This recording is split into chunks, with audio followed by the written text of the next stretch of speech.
Okay, we good to go? Well, it's always an exciting time to, finally get into game week and get the first one kicked off and played. Obviously, a lot of work's gotten us to this point. Still got a little bit of work throughout the week. Back to practice tomorrow, but I know our guys are excited about, the opportunity to go on the road, play in front of fans. Sounds like there's going to be a good crowd there, and ticket sales following that from afar over at Purdue, and I know guys are looking forward to it. Did get the depth chart out to you there. Did think get asked about the quarterback thing, and we did talk to those quarterbacks yesterday and ended with the decision to go with Sam Neuer as the starting quarterback. You know, throughout camp, I thought the whole quarterback room did a good job back and forth, and it was very close. Talked to all those guys, but ultimately getting ready for a game week, felt like the best way to do it was make a decision on Monday so we can have a week of work knowing how we're building this game plan, the reps count, and all of it. So Sam will start for us on Saturday. Chance will be the backup. He does a lot of good things, feel really confident with what he does. And then it'd be Vidlak after that. In regards to Tristan, just continues to we want to give him time to get as close to healthy 100% as possible, and we feel like the best avenue is to continue to take it week by week, limit his reps so he can continue to heal. And so that's where it ends on the quarterback thing. Really excited about really that room, the depth we've created. And then we're looking forward to Purdue. I know this is going to be a challenge. They got some really good players, good scheme. Coach Brom's been there a while and scored a lot of points on the offensive side.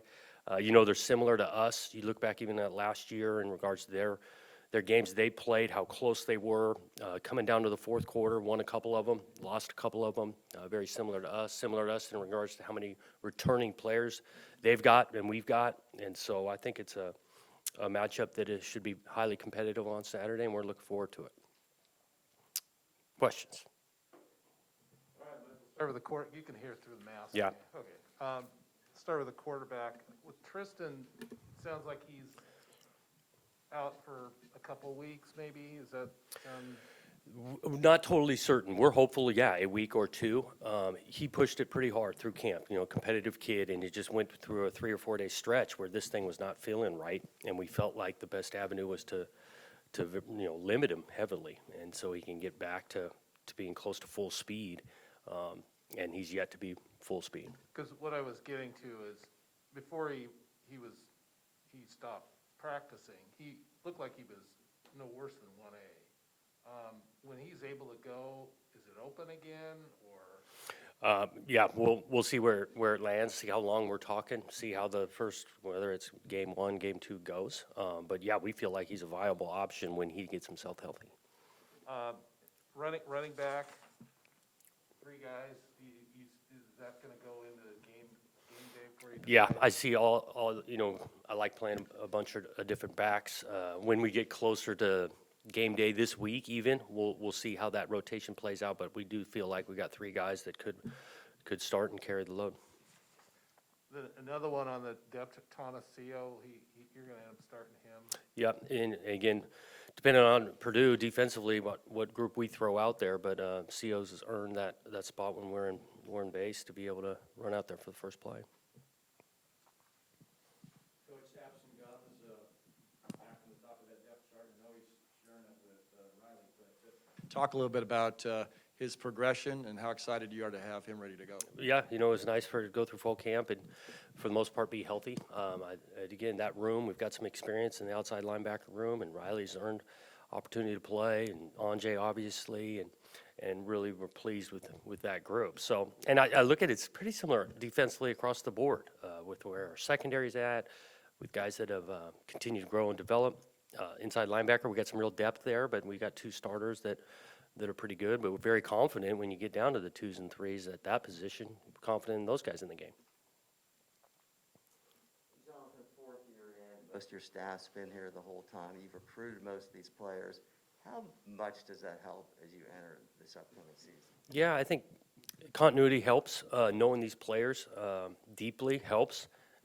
We're in year 4. This roster, we feel like know these guys. We've built some depth. I think we're bigger, stronger, faster. I think the continuity of scheme and the coaches is what we wanted to work to develop here, and now we're in year 4 and we're living it.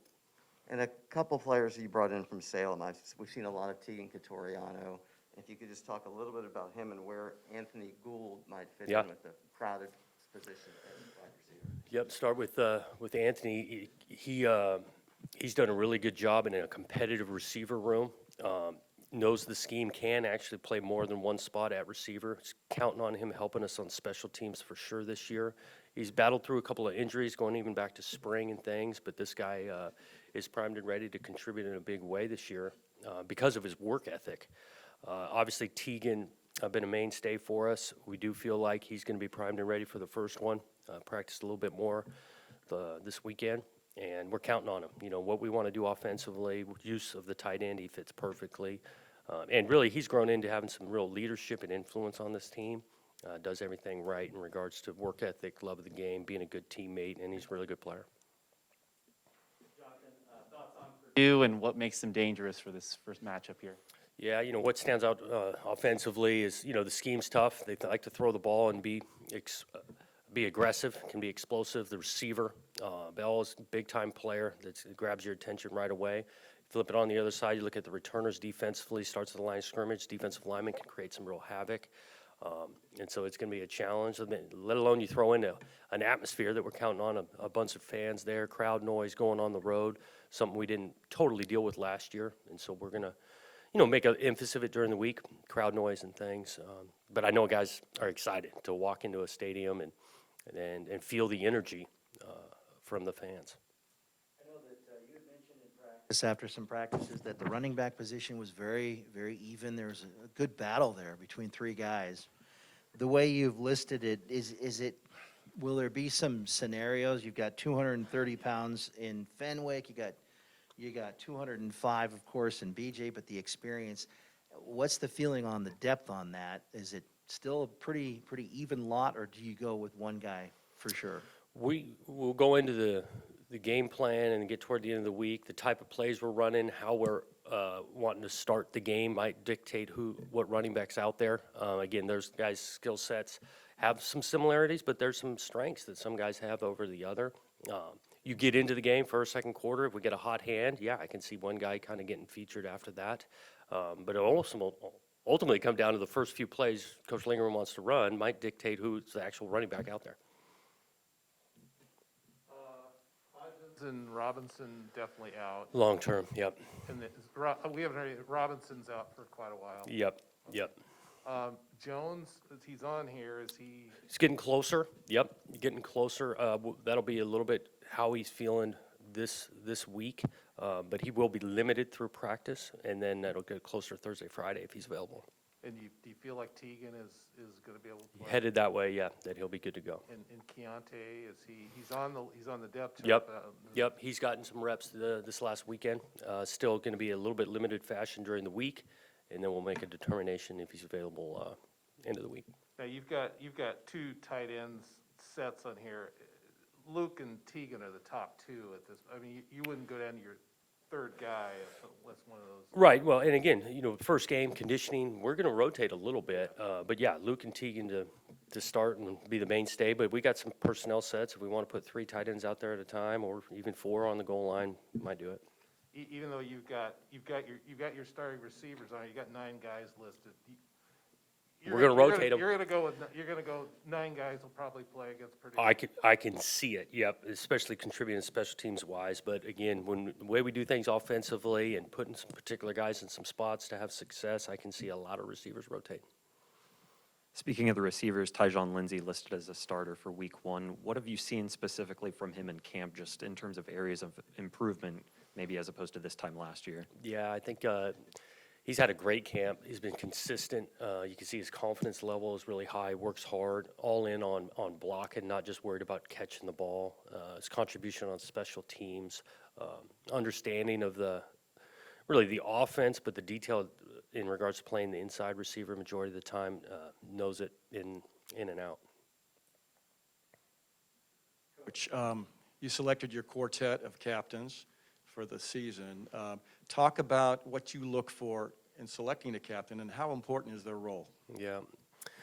We talked about it as a team in regards to like what we see a captain doing, not just being the best player, the oldest player, really having some positive influence on the team, representing the team, and not just on how they play the game, but also off the field, on the field, helping each other, being a good teammate.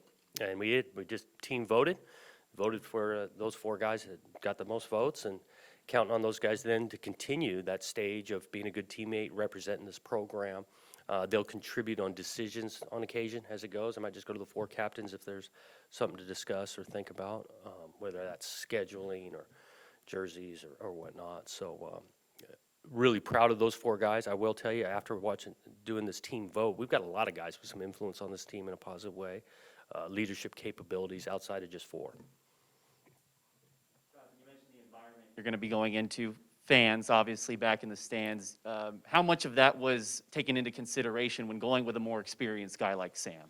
Yeah, a little bit. Again, I think the energy in the stadium is a really good thing. Obviously, he's started games as a quarterback, but Chance has as well. I think just the overall feel throughout the body of work, through camp, and then headed into a game plan and those things, we just felt like he has the best chance to let us score some points. Coach, on their side, number 5 shows up a little bit, I would imagine, even though he only played 3 games. What about Karlaftis, just in terms of the athletic guy that he is on their defensive line? Yeah, can be an issue. It starts at the line of scrimmage. He's a good player.